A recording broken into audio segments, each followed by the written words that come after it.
Assalamualaikum warahmatullahi wabarakatuh. Selamat datang di channel Mencari Rezeki.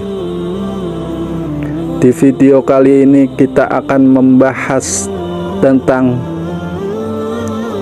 perbuatan zina yang begitu menakutkan, begitu besar dosanya, dan begitu dibenci oleh Allah dan Rasul-Nya. Kita akan sama-sama belajar untuk menjauhi dari perbuatan zina. Mudah-mudahan diri kita, saudara kita, anak-anak kita menjauhi dari perbuatan zina. Zina merupakan perbuatan keji sekaligus dibenci dalam Islam. Beberapa ayat Al-Quran dan hadis Rasulullah SAW juga mengingatkan tentang bahayanya zina dan balasan yang akan diperoleh pelakunya di dunia dan di akhirat. Tentu kita sebagai umat muslim tidak ingin terjerumus ke dalam lembah kemaksiatan yang satu ini. Supaya terhindar, kita akan sama-sama berusaha menjauhi perbuatan zina. Mari kita sama-sama belajar dan menjalankannya. Mudah-mudahan Allah Subhanahu wa Ta'ala menjauhkan kita dari perbuatan zina. 1. Menutup aurat dan menjaga pandangan.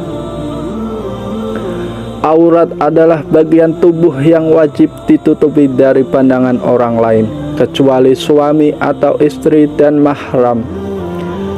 Aurat laki-laki adalah dari pusar sampai lutut, sedangkan aurat perempuan adalah seluruh tubuh, kecuali wajah dan telapak tangan. Menutup aurat adalah kewajiban bagi setiap muslim dan muslimah sebagai bentuk rasa malu dan menjaga kehormatan. Allah berfirman dalam surat An-Nur ayat 30-31 yang artinya, katakanlah kepada laki-laki yang beriman, hendaklah mereka menahan pandangannya dan memelihara kemaluannya. Yang demikian itu adalah lebih suci bagi mereka.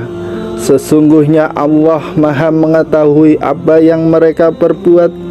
Katakanlah kepada wanita yang beriman, hendaklah mereka menahan pandangannya dan memelihara kemaluannya, dan janganlah mereka menampakkan perhiasannya, kecuali yang biasa nampak dari pandangan padanya. Dan hendaklah mereka menutupkan kain kudung ke dadanya, dan janganlah menampakkan perhiasannya.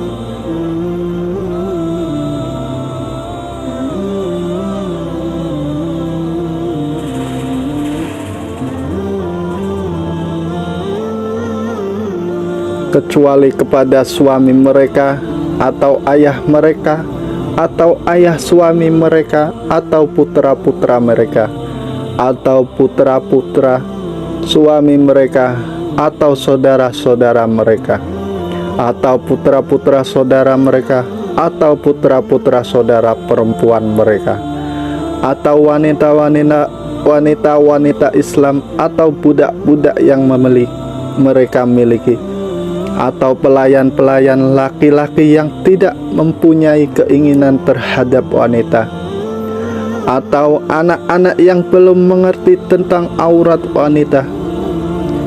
Dan janganlah mereka menghentakkan kaki mereka agar diketahui perhiasan yang mereka sembunyikan. Dan bertaubatlah kamu sekalian kepada Allah, hai orang-orang yang beriman, supaya kamu beruntung. Quran Surat An-Nur ayat 30-31. Yang kedua, tidak berhalwat menyendiri atau memisahkan diri dari orang lain, seperti berduaan, dengan lawan jenis. Hal ini dapat menimbulkan godaan syahwat dan membuka pintu setan untuk menggoda. Rasulullah Shallallahu Alaihi Wasallam bersabda, "Tidaklah seorang laki-laki berdua-duaan dengan seorang perempuan, melainkan setan menjadi ketiga mereka." Hadis riwayat Tirmizi. Yang ketiga, menghindari tempat-tempat maksiat yang dapat memberikan peluang dan kesempatan untuk berzinah. Misalnya, tempat-tempat hiburan yang menyajikan musik, tari-tarian, minuman keras, dan pergaulan bebas. Juga tempat-tempat yang sepi dan gelap yang dapat menimbulkan rasa aman untuk berbuat dosa. Allah berfirman dalam surat Al-Isra ayat 32, "Dan janganlah kamu mendekati zina, sesungguhnya zina itu adalah sesuatu perbuatan yang keji dan suatu jalan yang buruk."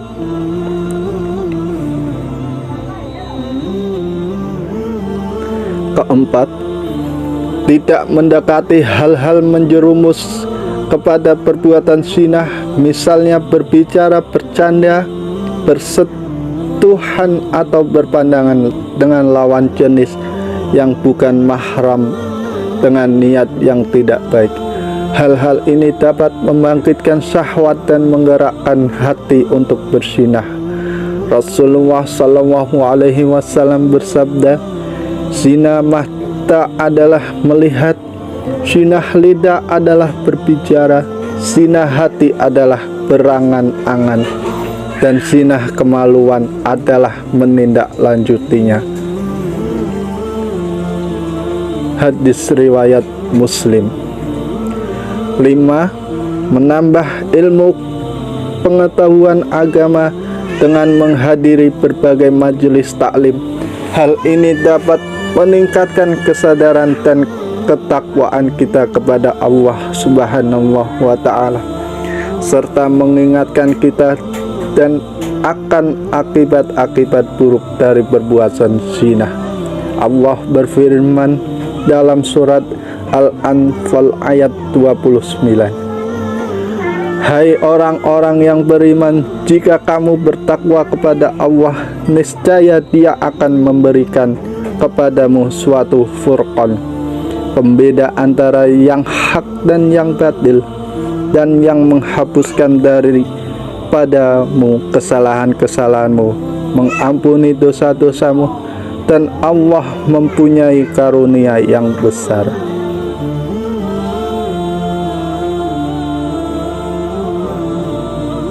Yang keenam, membaca Al-Quran dan memahami isinya.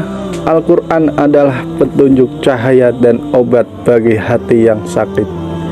Dengan membaca Al-Quran, kita dapat mengetahui hikmah dan kebijaksanaan Allah Subhanahu wa Ta'ala dalam menetapkan syariatnya, serta mendapatkan motivasi dan inspirasi untuk menjalani kehidupan yang baik. Allah Subhanahu wa Ta'ala berfirman dalam surat Al-Isra ayat 82, yang artinya, "Dan kami turunkan dari Al-Quran suatu yang menjadi penawar dan rahmat bagi orang-orang beriman, dan Al-Quran itu tidaklah menambah kepada orang-orang yang zalim selain kerugian." 7. Menikah dengan orang yang soleh atau solehah. Menikah adalah sunnah Rasulullah Shallallahu Alaihi Wasallam dan merupakan cara yang halal untuk memenuhi kebutuhan biologis dan batin.